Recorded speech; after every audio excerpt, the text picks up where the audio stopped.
Well, I spoke to somebody in Jamaica last night, and I think it was very much.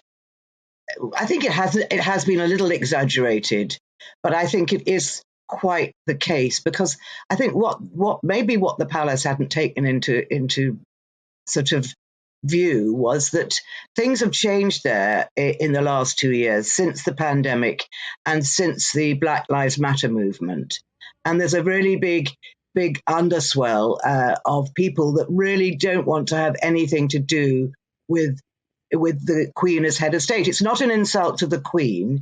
It's just they want to be independent. Their lives are different.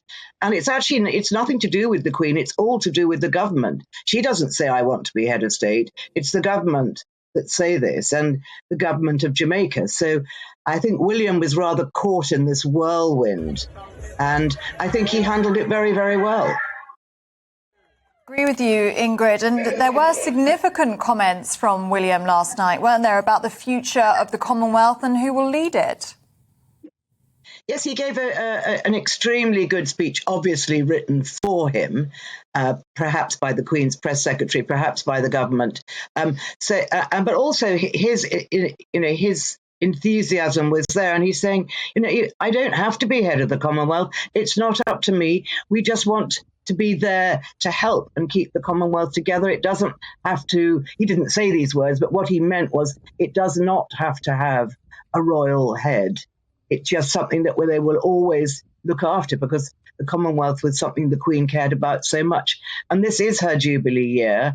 And I think it would be, I think it is a shame that these countries have decided to do it now, but it's their anniversaries coming up. That's the thing that spurred it on. It's the anniversary of the independence of Jamaica, of Belize, and of the Bahamas. Interesting, isn't it? Because obviously the Queen is preparing for change. She's getting all her cards in order, isn't she? Ready for when the time comes. You do get the impression that we are going to see, whether it's just how Charles is as king to how the Commonwealth behaves. You do get the impression that we are in for a few decades where royalty really is going to change somewhat. We are going to see a change of pace, a change of emphasis somewhat.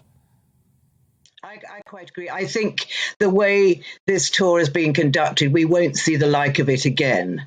I mean, we got Edward and Sophie are going to do a big Caribbean tour in April. Princess Anne, the Princess Royal, she's going to Papua New Guinea. I think she's going somewhere there. And so they are continuing to do it. But I think in the future, these tours are going to be much, much more casual, which is probably what William and Kate wanted anyway. I think William did look a bit disgruntled some of the time and a bit on his back foot because it's not how he likes to be. He's always wanted to be very casual.